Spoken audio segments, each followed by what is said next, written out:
Hello, my name is Edwin Mulitalo and I'm a proud native of one of the greatest cities on earth, San Francisco.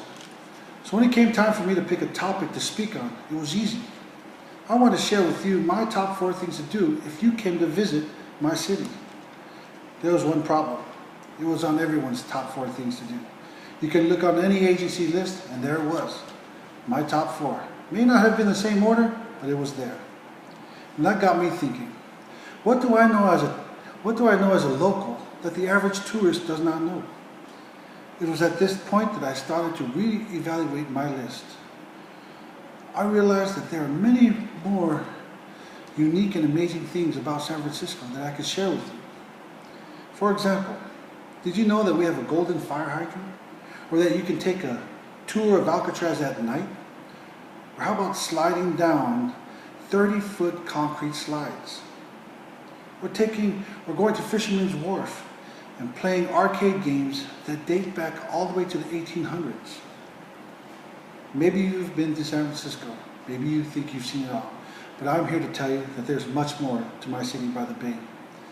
So that every time you come to visit San Francisco, you can discover something new. And every time you leave, you just can't wait to come back. I want to start with one of the smaller landmarks of San Francisco.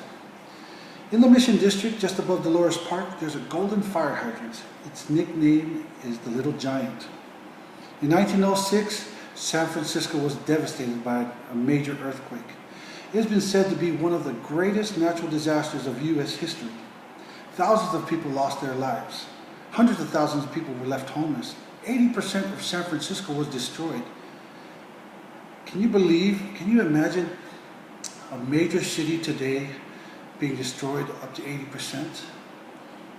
The loss of life and destruction was due mainly because of the fire that raged through the city for 4 days after the quake. Because of all the water main breaks, many of the fire hydrants ran dry, and the Mission District would soon fall victim to the blaze, until they found the Little Giant with a steady flow of water.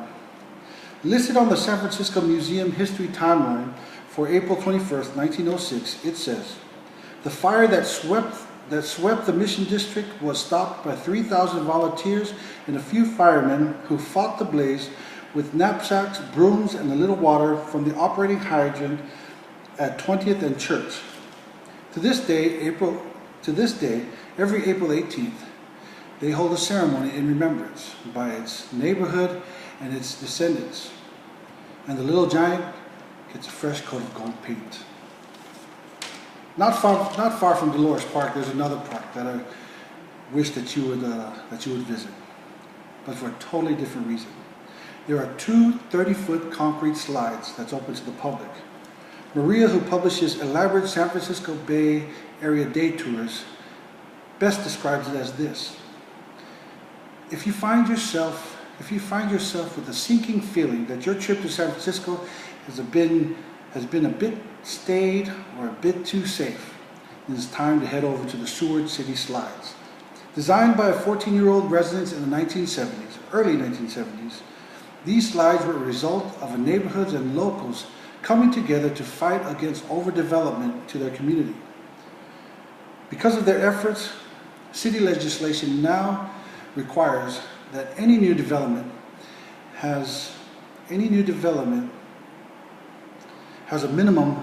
amount of open land, and everyone can enjoy these extremely fast and slippery slides.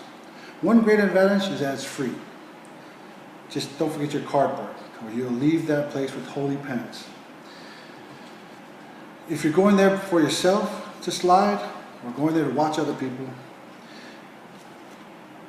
when you see a sign that says no adults unless accompanied by children, you're bound to have fun. Next on my list is a notorious island and prison, Alcatraz. Many people know about Alcatraz, but did you know that you can take a tour at night for a more eerie feeling? The pre- and post-prison history are not as well known. The first usage of the island was for the first West Coast lighthouse, and also for a harbor defense during the Civil War. When the prison was closed, it was claimed by a Native American group, and their families lived there for 18 months. However, it is most famous for being known as America's first maximum security prison from 1934 to 1963. This place housed notorious criminals such as Al Capone, George Machine Gun Kelly. In all, there were 14 escape attempts by 36 prisoners. None were said to succeed. According to the Bureau of Prison website, Alcatraz closed after 29 years of operation due to its high cost. It was 3 times more expensive. It was 3 times more expensive to run this facility than it was at any other prison at that time. Now, after returning from Alcatraz to Pier 33, it's a short distance to one of my favorite, Musée Mécanique. Located at Fisherman's Wharf, Musée Mécanique means mechanical museum.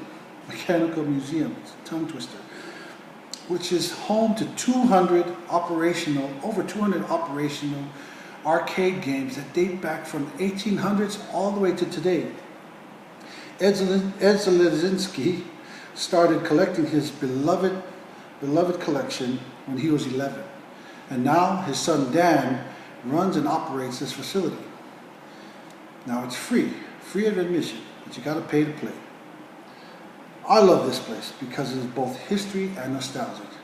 But best of all, I get to see what my grandparents did for fun, or my grandparents' generation did for fun before the all-known Xbox was found. In conclusion, if you've never been to San Francisco, I encourage you to come visit and explore the many things that make this place unique. If you've been to San Francisco, I invite you to come back. Get connected with your spooky side and take a night tour of Alcatraz. Get connected with your child side and go down these 30-foot concrete slides. Play some video games. Play some arcade games that date back to the 1800s. Come pay tribute to our golden fire hydrant that have seen some of the most greatest devastations in U.S. history. If so, I think you will see why Frank Sinatra saying, "I left my heart in San Francisco," and why Kipling wrote, "San Francisco has only one drawback: 'tis hard to leave."